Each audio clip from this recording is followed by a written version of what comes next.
Hello my YouTube family, Radhe Radhe, Hare Krishna. कैसे हो friends आप लोग? आई होप आप लोग अच्छे होंगे। मैं भी अच्छी हूँ। और ये वीडियो है बुधवार का। तो सुबह की क्लीनिंग वगैरह मैंने सब कुछ कर लिया है। क्लीनिंग वगैरह कर लेने के बाद फिर मैं नहा धो के आ गई हूँ पूजा पाठ करने के लिए। तो यहाँ पे मैं पूजा कर ले रही हूँ। तो सभी भगवान को टीका कर ले रही हूँ और शिवलिंग पे जल भी चढ़ा दिया है। उसके बाद फिर मैंने धूप बत्ती जला दिए, दिया जला दिया है। तो ऐसे करके मैं आरती कर ले रही हूँ। और आप लोग भी आरती में शामिल हो जाइए। भगवान की कृपा आप सभी पे बनी रहे। और यहाँ पे फिर मैंने अपनी पूजा पाठ कंप्लीट की है। पूजा पाठ कंप्लीट करने के बाद फिर मैं जाऊँगी किचन में, बच्चों को चाय वगैरह लेके आके दूँगी। उसके बाद फिर मैं बच्चों का टिफ़िन रेडी करूँगी। तो ऐसा डेली के काम रहता है मेरा। बस सुबह थोड़ा सा खाना मैं नहीं बना पाती हूँ, जैसा कि मैंने कई बार बताया है। तो इस वजह से सुबह का मैं किचन का कुछ भी सूट नहीं कर पाती हूँ। तो यहाँ पे मेरा पूजा डन हो चुका है। पूजा कर लेने के बाद फिर मैं बच्चों का टिफ़िन रेडी करने में लग गई हूँ। तो यहाँ मैं बच्चों का टिफ़िन रेडी कर रही हूँ और दोनों बच्चों के लिए मैंने पराठे और सब्ज़ी ले ली है, आलू की भुजिया। तो फिर मैं सिल्वर पेपर लेना भूल गई थी, तो यहाँ पे मैंने सिल्वर पेपर भी ले लिया है। और सिल्वर पेपर में ही मैं फॉइल करके बच्चों को पराठे देती हूँ।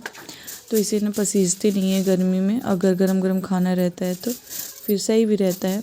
तो यहाँ पे फिर मैंने पराठे को ले लिया है, सिल्वर पेपर में लपेट लिया है। और सिर्फ ना दो दो पराठे ही हैं, वो भी छोटे छोटे पराठे हैं, बड़े बड़े नहीं हैं। जेठानी जी ने बहुत छोटे छोटे बनाते हैं। ये भी बच्चे ने पूरा ख़त्म करके नहीं आते हैं। बच्चे खाना खाने में बहुत ही आनाकानी मचाते हैं। फिर भी मैं दो पराठे बच्चों को दे देती हूँ छोटे छोटे। यहाँ पे फिर मैंने टिफ़िन पूरा रेडी कर दिया था। टिफ़िन बॉटल रेडी करने के बाद फिर मैं बच्चों को नहलाऊँगी, क्योंकि मैंने सोचती हूँ पहले मैं टिफ़िन ही रेडी कर दूँ, उसके बाद फिर बच्चों को नहला के बस तुरंत रेडी कर दूँ।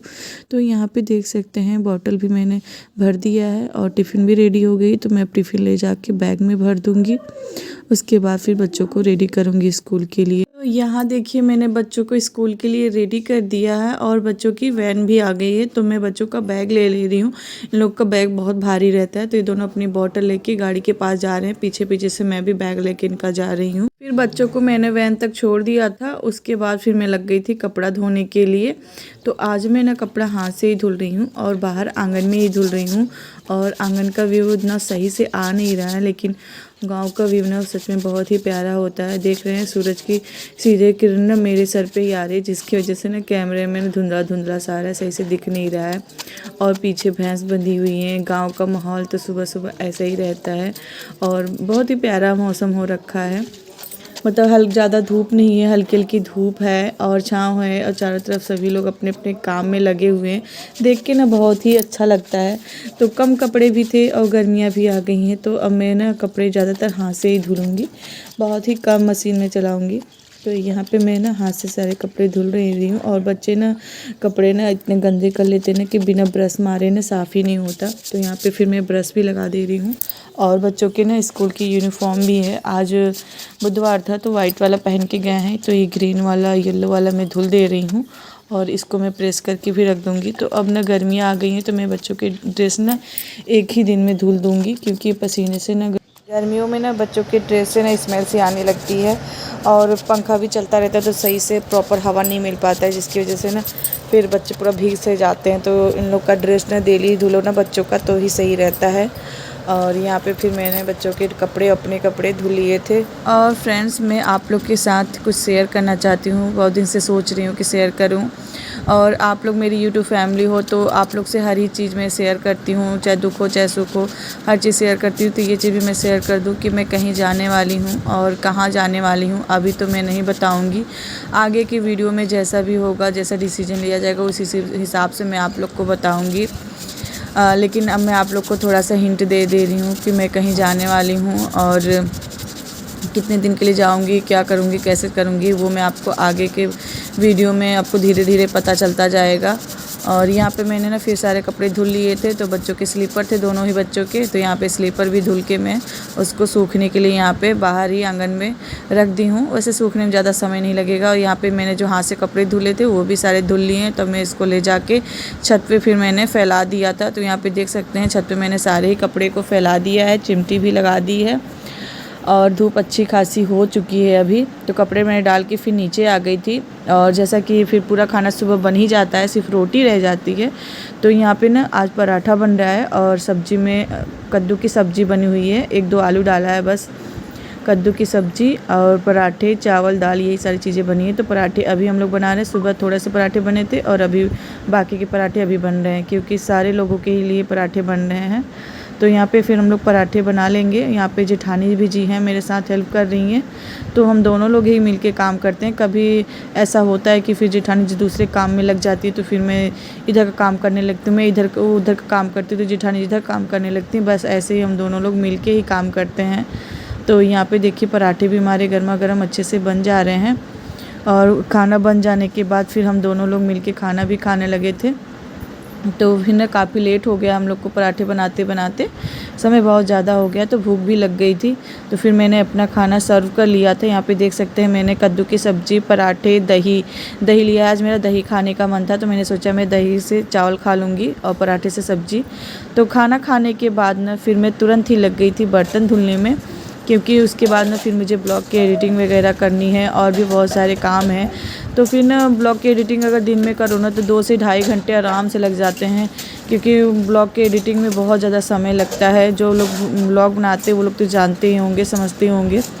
तो उसमें 2 से ढाई घंटे लग जाता है। अगर रात में कर लो ना तो फिर सही रहता है, लेकिन मैं रात में जल्दी कर नहीं पाती हूँ। ऐसे ही कभी कभार मैं कर लेती हूँ, नहीं तो फिर मैं रात में मुझे ना नींद बहुत ज़्यादा आने लगती है। दिन भर काम किए रहो ना तो शाम को थकान सी हो जाती है, जिसकी वजह से फिर बिल्कुल इच्छा नहीं हो पाती है। तो इसी वजह से मैं दिन में ही ज़्यादातर करती हूँ। तो यहाँ फिर मैं खाना खाने के बाद बर्तन धुलने में लग गई थी। तो फिर मैंने बर्तन धुलने के बाद फिर मैं ब्लॉग की एडिटिंग वगैरह करूँगी।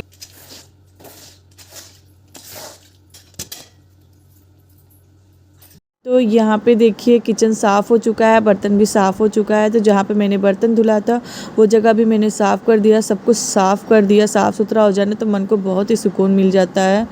और अब मैं चलूँगी छत पे, जाऊँगी कपड़े निकालने के लिए, क्योंकि धूप अपना अच्छी खासी रहती है ना, तो कपड़े भी काफ़ी जल्दी सूख जाते हैं। और इतनी देर में मैंने फिर पराठे बनाए, खाने खाए, बर्तन धुले ना, तो फिर कपड़े सूख भी गए थे आराम से, क्योंकि धूप ज़्यादा थी और कपड़े भी पतले पतले थे, ज़्यादा मोटे नहीं थे। तो यहाँ पे फिर बच्चों के ड्रेस ना मैं सीधा करके उसको अलग साइड रख दे रही हूँ, क्योंकि मुझे उसको प्रेस करना है। और बाकी के कपड़ों को मैं ऐसे ही फोल्ड करके अलमारी में रख दूँगी, डेली यूज वाले। तो यहाँ पे लगभग मेरे सारे काम हो ही चुके हैं, लेकिन दोपहर में जो एक्स्ट्रा काम रहता है ना, जैसे प्रेस वगैरह करने का, ये मैं शाम को भी कर लूँ या फिर कभी भी कर सकती हूँ। लेकिन फिर लाइट का भरोसा नहीं रहता, इस वजह से मैं सोचती हूँ ना कि जब लाइट है तभी कर लूँ। तो प्रेस करने वाले का ना कोई नियम टाइम नहीं है, कोई रूटीन नहीं है। जब लाइट रहता है उसी टाइम में फिर प्रेस कर लेती हूँ। तो यहाँ पे सिर्फ बच्चों के ड्रेस ही हैं, और जो मैंने बच्चों के ना न्यू कपड़े लिए थे मॉल से ना, उसको भी मैंने धुल दिए थे सारे कपड़े, क्योंकि कम थे ना, तो फिर मैंने धुल दिया था। ऐसे मैं पूरा कपड़ा नहीं डेली मतलब पूरा नए कपड़े नहीं धुलती, ऐसा जो मुझे लगता है कि हाँ ये धुलने लायक है, बस उसी को मैं धुलती हूँ। और कुछ कपड़े ना पहले के भी रखे हुए थे, तो मैं भूल गई थी रख के, ऐसे ही फोल्ड करके रख दिया था, प्रेस नहीं किया था, क्योंकि काम नहीं था। तो फिर मैं ध्यान से उतर गया था, तो उसको भी मैं जब प्रेस करने बैठी तो मैंने उसको भी निकाल लिया है। सारे कपड़ों को आज मैं इकट्ठा ही प्रेस कर दे रही हूँ। प्रेस करके रख दो ना, तो फिर कहीं जाना आना हो, या बच्चों को जाना हो, या तो हमें कहीं जाना हो ना, तो फिर निकाल के तुरंत पहना दो ना, तो फिर अच्छा लगता है। और ऐसा रहता कभी होता है ना कि जब प्रेस नहीं रहता है ना कोई चीज़, या धुला नहीं रहता है ना, तो फिर इन मौके पर ऐसा होता है कि काश ये धुला होता, काश ये प्रेस रहता, तो मैं ये पहना देती, या तो ये मैं पहन लेती। तो ये मन में पछतावा सा रहता है। तो फिर इस वजह से ना कोई भी काम ना आप पहले से करके रखो ना, तो वो चीज़ बहुत ही अच्छी रहती है। खासकर बच्चों के कपड़े वगैरह तो ज़्यादा ही ज़रूरी रहते हैं।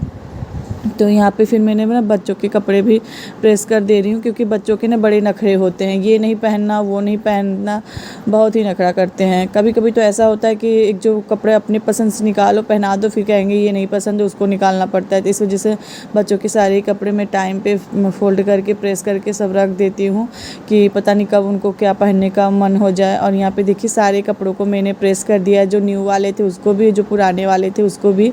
तो आज का वीडियो आप लोग को कैसा लगा ज़रूर बताइएगा। और इसी के साथ मैं अपने वीडियो को भी एंड करना चाहूँगी। मिलती हूँ किसी नेक्स्ट ब्लॉग में, तब तक के लिए बाय फ्रेंड्स। अपना और अपने परिवार का खूब सारा ध्यान रखिए। राधे राधे, हरे कृष्णा, थैंक्स।